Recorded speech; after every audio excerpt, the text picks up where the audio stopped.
లక్షలాది మందికి మన తెలుగు మ్యాట్రిమోనీ ద్వారా వివాహాలు జరిగాయి. తెలుగు వారి నంబర్ 1 చాయిస్ తెలుగు మ్యాట్రిమోనీ.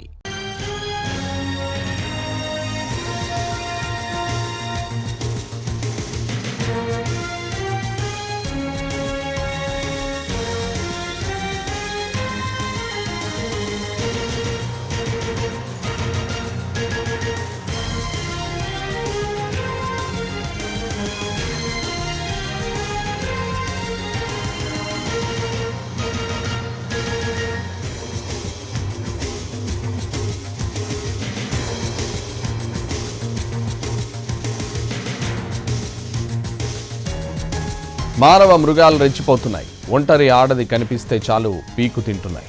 పక్కనే ఉంటూ మాయమాటలు చెప్పి నమ్మించి గొంతుకొస్తున్నాయి. అనంతపురంలో తన్మయిని అత్యంత దారుణంగా హత్య చేశారు కొందరు దుండగులు. ఈ కేసు విచారణలో పోలీసుల తీరుపై ఆగ్రహం వ్యక్తం చేస్తున్నారు మృతురాలి బంధువులు. తమకు న్యాయం చేయాలని కోరుతున్నారు.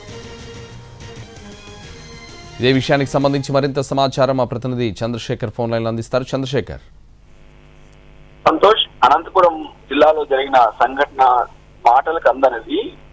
తన్మయ్య అనే విద్యార్థి అదృశ్యమైంది, ఆ తర్వాత శవమై తేలింది. తన్మయ్య తల్లిదండ్రులు ఆ అమ్మాయి మిస్ అయిన తర్వాత ఫ్రెండ్స్ తోనో లేకపోతే బంధువులు ఇంటికి వెళ్ళి అనుకున్నారు. ఆ తర్వాత ఇంటికి రాకపోవడంతో అందరితో ఆరా తీసినప్పటికీ ఆ అమ్మాయి ఆచూకీ దొరకలేదు. దీంతో చివరికి పోలీసులకు ఫిర్యాదు చేశారు.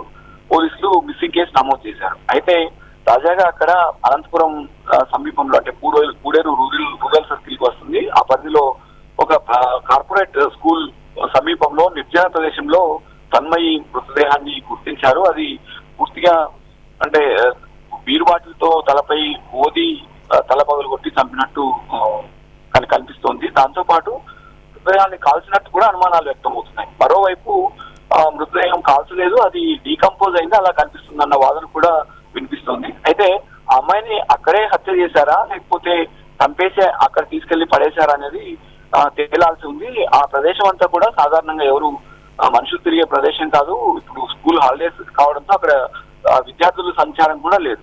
ఈ నేపథ్యంలో ఆ అమ్మాయి రాత్రి వేళలో ఒక బైక్ లో ఒకరితో వెళ్ళిందన్నట్టు సీసీ కెమెరా ఆధారాలు ఉన్నాయి.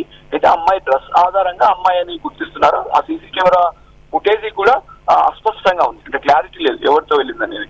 అయితే ఆ అమ్మాయిని ఒకరే చంపేసిన ఒకరే ఉన్నారా లేకపోతే ఇంకా ఎవరైనా సహకరించారా అన్నది కూడా తేలాల్సి ఉంది. పోలీసులు దర్యాప్తు చేపట్టారు, ప్రత్యేక బృందాలు కూడా ఏర్పాటు చేశారు. డీసీపీ ఎప్పటికప్పుడు జిల్లా ఎస్పీతో మాట్లాడుతున్నారు. దీంతో పాటు రాష్ట్ర ప్రభుత్వం కూడా ఈ కేసును ఈ సంఘటన చాలా సీరియస్ గా తీసుకుంది. నిందితులను వెంటనే అరెస్ట్ చేయాలని కూడా పోలీసులను ఆదేశించింది. మరోవైపు హోంమంత్రి దీనిపైన స్పందించారు, డీజీపీతో మాట్లాడారు, జిల్లా పోలీస్ అధికారులతో మాట్లాడుతున్నారు, వివరాలు తీసుకుంటున్నారు. నారా లోకేష్ కూడా ఈ సంఘటన పైన స్పందించారు.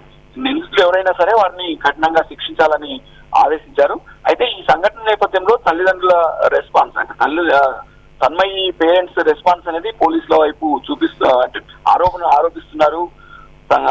ఫిర్యాదు చేశాక స్పందించలేదని వాళ్ళ ఆరోపణ. అయితే ఇన్ టైంలోనే కేసు నమోదు చేశాం, ఆ అమ్మాయి కోసం గాలించామని కూడా పోలీసులు చెబుతున్నారు. మొత్తం మీద పోలీసుల దర్యాప్తులో కీలక విషయాలు వెలుగులోకి రావాల్సి ఉంది.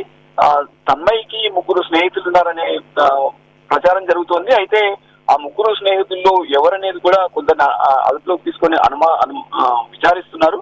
అయితే మొదట ఒకరిని అదుపులోకి తీసుకుని విచారిస్తే ఫోన్ నెంబర్ ఆధారంగా విచారిస్తే అతను కాదని తేలినట్టు తెలుస్తోంది. మరికొందరిని అదుపులోకి తీసుకుని విచారించే ప్రయత్నంలో ఉన్నారు. తన్మయితో ఎవరెవరు సన్నిహితంగా ఉంటున్నారు, ఎవరు ఫ్రెండ్స్ ఉన్నారు, రెగ్యులర్ గా ఎవరితో కలుస్తుంది, మిస్ అయిన రోజు ఎక్కడికి వెళ్ళింది అనే అంశాలపైన సీసీ ఫుటేజ్ కీలకం కాబోతుంది. పట్టణంలో సీసీ ఫుటేజ్లన్నింటినీ కూడా పోలీసు అధికారులు గాలిస్తున్నారు. ఈ విచారణలో కీలక విషయాలు వెలుగులోకి వచ్చే అవకాశం ఉంది. తన్మయికి సన్నిహితంగా ఉండే వారిలో ఎవరు ఈ దారుణానికి ఒడిగట్టారనేది తేలాల్సి ఉంది. అయితే ఒకరైనా లేకపోతే మరికొంతమంది కలిసి ఆ తన్మయిని హత్య చేశారా, ఏ పరిస్థితుల్లో హత్య చేశారు, హత్యకు ముందు ఏం జరిగింది అనే విషయాలు కూడా దర్యాప్తులో తేలాల్సి ఉంది. Right, thank you Chandrasekhar.